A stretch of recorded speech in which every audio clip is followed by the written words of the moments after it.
Hello, welcome back. If you're new here, I'm Jess. I'm a certified health and life coach. I've helped hundreds of people transform their lives in a matter of months. And here's what I've noticed after 10 years of doing this work. And to be honest, I'm seeing this a ton on YouTube right now. Most people are trying to change their lives from the outside in. They think once I have the body, then I'll feel confident. Once I have the money, then I'll feel worthy. And then they grind for months, hit a wall, and end up right back where they started. Here's why. And it's the thing most people are getting wrong.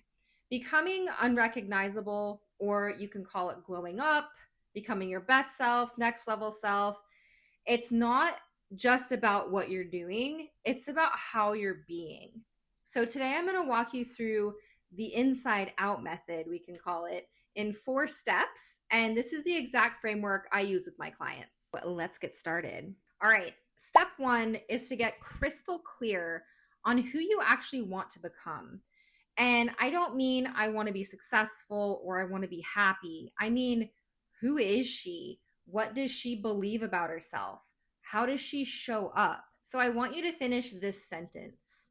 I am the type of person who, and I'll give you some of my own examples. I'm the type of person who does what she says she's going to do, who follows through, is a good friend, who is good with money. I'm the type of person who is a light to those around me. I have my dream body. I am healthy and happy.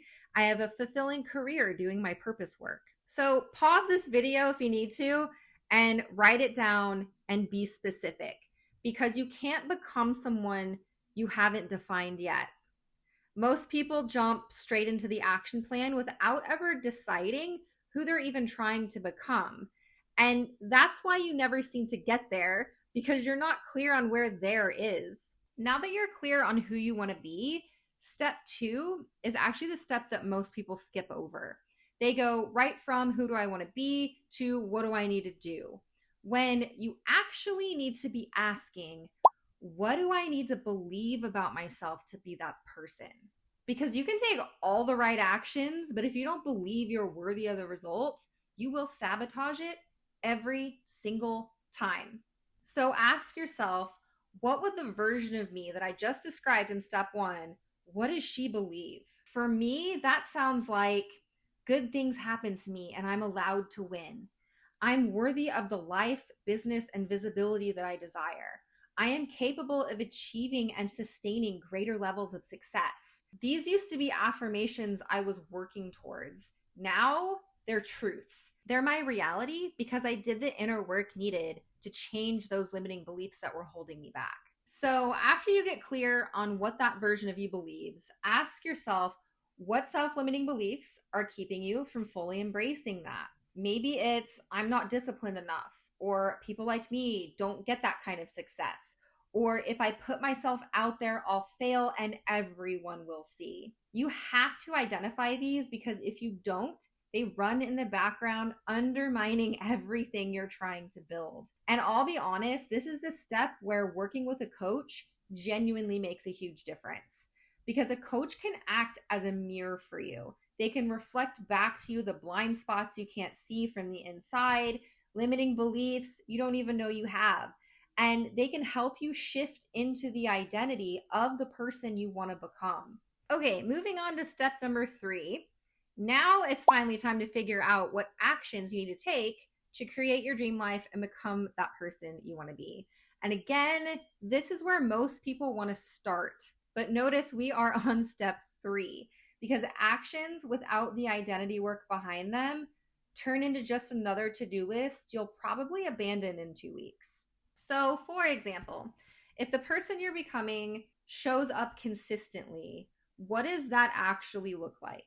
Maybe it's posting on Instagram 4 times a week to market your business, or getting to the gym 5 mornings a week. Maybe it's having that hard conversation you've been putting off, or setting a boundary you've been avoiding, or eating healthier. But here's what I really want you to hear, and this is so important. Don't try to overhaul your whole life at once, because that will just set you up for failure, because it just becomes too overwhelming. Focus on one area of your life at a time. Start small. It's not sexy, I know. Start with one thing and then build on your new habits as they become second nature. This is how lasting change actually works. Not some dramatic 30-day sprint where you burn out, but small, consistent, sustainable shifts that just keep building upon. My mic just died, so I'm going to use these earbuds. We'll see how it goes. Okay, step 4 is actually the one that almost nobody plans for. And I don't see anyone on YouTube talking about this one. And that's obstacles. So, what obstacles might get in your way and how will you navigate them? Because obstacles are going to show up. They always do. So, let's not pretend that they're not going to. Maybe you're too tired to go to the gym. Okay, so you commit to going to sleep at the same time every night. Or you don't stay up doom scrolling until 1 a.m. Or you fuel yourself with whole nutrient-dense foods so you actually have energy to get through your workouts. Or maybe your obstacle is time. So you look at where your time is actually going and you're brutally honest with yourself about it. Thinking about these potential obstacles isn't being negative, and it is not going to manifest them. It's going to help you set yourself up for success because life is not perfect, will not always go smoothly, and it's better to be prepared. So those are 4 steps to becoming unrecognizable in 90 days, and I'm going to add in an extra tip, and that is to get support. Whether you get support from a friend, a partner, family member, having an accountability partner can help you create the change you want. Just be sure only to share your goals with people who uplift you and do not judge you. That is so important. You can also get support from a coach. And I'm not just saying that because I am one. I've had my own coaches on and off for years. And I am telling you, transformation happens 10 times faster with the support of a coach versus doing it on your own. It is literally insane. And this is because not only will a coach help you stay accountable, but they're trained specifically to help you in your efforts to change. Plus, they can help you see the wins you might overlook and help you see those blind spots keeping you stuck. So if this type of support feels like a hell yes to you, if you're tired of starting over with yourself and ready to actually become the person you keep saying you want to be, there's a link down in the description where you can book a free consultation with me where we'll talk about where you're at, where you want to be, and see if we're a good fit to work together. All right, let's do a quick recap of the 4 steps. 1, get clear on who you want to become. Finish the sentence, I am the type of person who. Step 2, identify what you need to believe and what limiting beliefs are in the way. 3, choose your action steps, start small, and focus on one area to begin with. And step 4 is to anticipate the obstacles, plan around them, and get support. It's kind of like steps 5 and 6, but whatever. Drop a comment and let me know what's one belief you're ready to let go of to become the person you want to be. Don't forget to like and subscribe for more videos like this. I'm so glad you're here, and I will see you in the next video.